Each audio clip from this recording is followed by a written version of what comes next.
Hundreds of telegrams asking for reservations for the big fight poured into the White City Sporting Club offices in Johannesburg. Handling such a vast throng of fight fans meant making radical changes at Wembley Stadium. It was a masterpiece of organization with nothing overlooked. To make sure that those who had paid the necessarily high prices would get a good view, cutout figures were set up in the ring and the view tested from all parts of the ground. At noon on the day of the fight, the boxers were weighed in. Freddie Mills, weight 174 pounds. Johnny Ralph on the scale, weight declared at 190 pounds.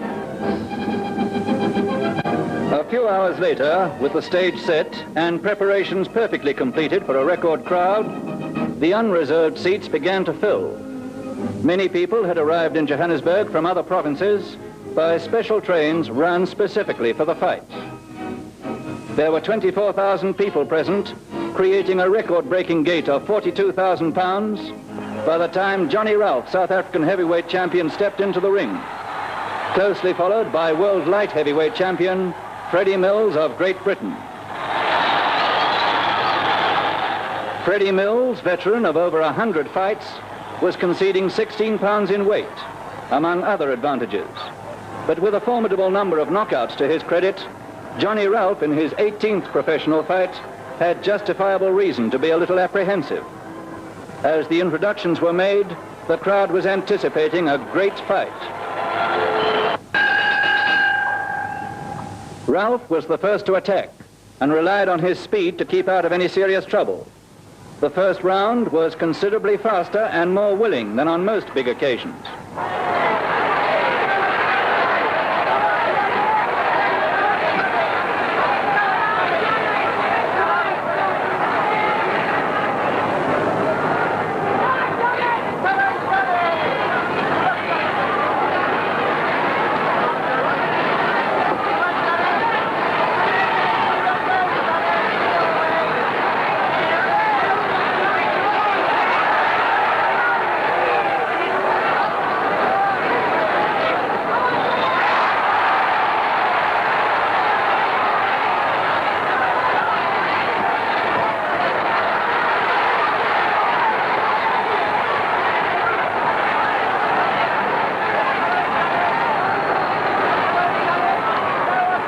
Round one ended with Ralph slightly ahead on points, but no real damage done on either side.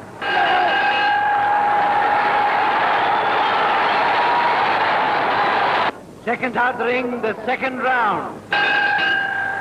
In this round, Freddie Mills came out of his characteristic defensive stance with his chin tucked behind his raised left shoulder to attack more frequently. Ralph moved well and caught him with several solid counters. These, however, had no noticeable effect on the rugged Briton.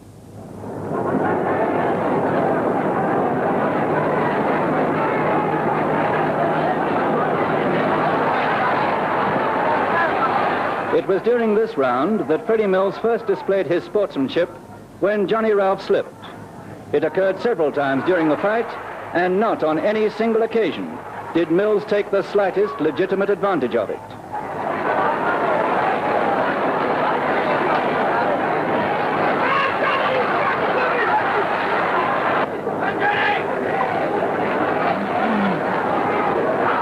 The second round ended with the honors fairly even. If anything, Ralph was still slightly in the lead.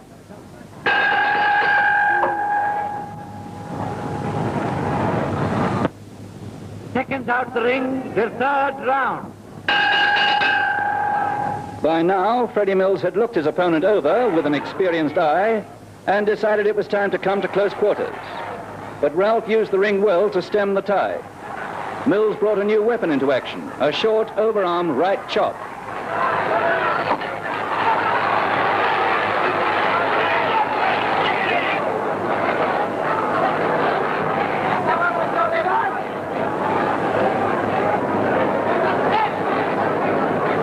Freddie Mills finished the round putting more power into his blows and won the round by a comfortable margin. With 9 more rounds to go, the fourth round opened with the world champion determined and aggressive. He slammed in blows from all angles, putting everything he had into every one of them. The devastating power behind those punches was obvious. Even if they didn't find their exact mark, they must have hurt wherever they landed. Johnny Ralph stood up to it well, but in spite of backpedaling, he couldn't avoid the battering altogether.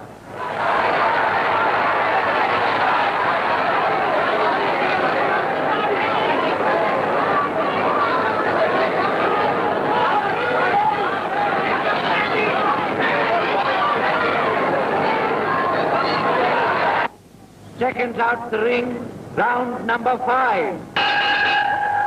By now, Mills had thrown all caution to the winds. He slammed in hammer-like blows, most of which landed somewhere and hurt. Yet in the midst of it, this relentless ferocity gave way to sportsmanship when Johnny Ralph slipped again. Without any doubt, this must have been as clean a fight as ever took place. 1 second, Freddie Mills was being downright soft-hearted, and the next second he had returned to the deadly killer spirit that makes a champion. But he knows that a fighter is in the ring to win.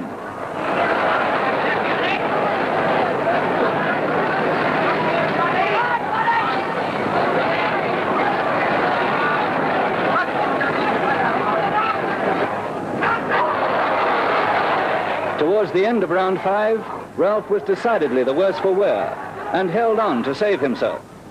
But he had already absorbed several blows that would have downed a lesser man. He was still in there fighting, but when the round ended, he was almost too dazed to find his way home.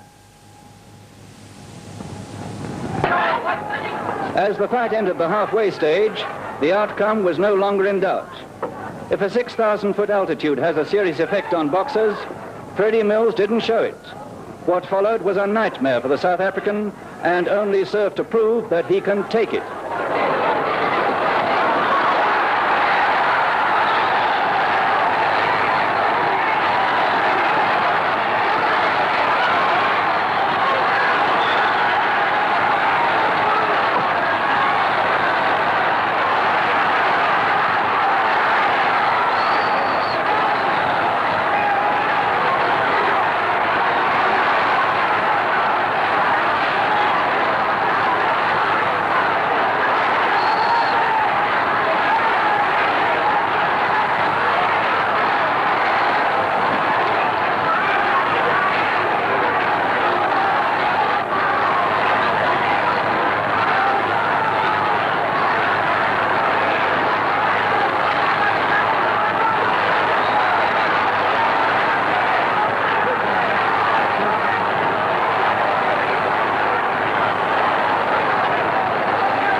Downed 5 times during the round, Johnny Ralph weathered the storm and even mustered the courage and strength for the brave gesture, dazed and battered as he was, of trotting back to his corner when the gong finally came to his aid.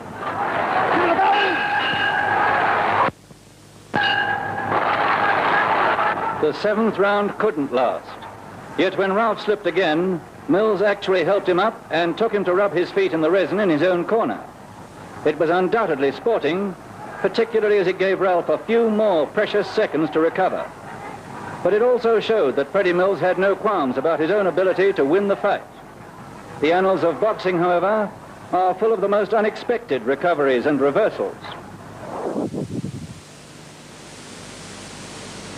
Dazed and battered as he was, of trotting back to his corner when the gong finally came to his aid.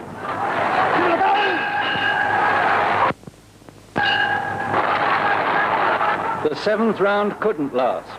Yet when Ralph slipped again, Mills actually helped him up and took him to rub his feet in the resin in his own corner. It was undoubtedly sporting, particularly as it gave Ralph a few more precious seconds to recover. But it also showed that Freddie Mills had no qualms about his own ability to win the fight. The annals of boxing, however, are full of the most unexpected recoveries and reversals.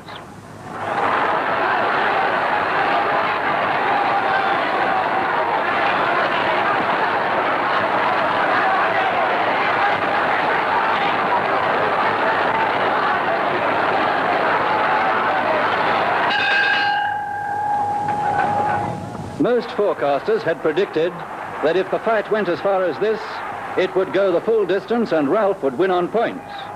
Ralph was already a mile behind on points. He was still full of fighting spirit, but had no real counter to stop Mills' onslaught. Freddie Mills made up his mind that the fight had gone far enough.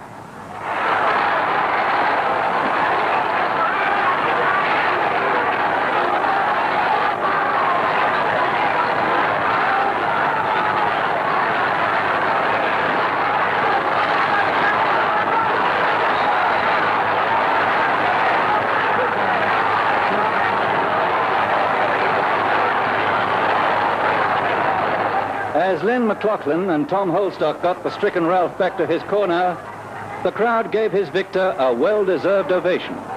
He had shown himself a worthy world champion. Johnny had shown the heart of a lion. He merely acknowledged that he had been well beaten by a better man. As Mills himself expressed it, the tragedy of this fight game is that there has to be a loser.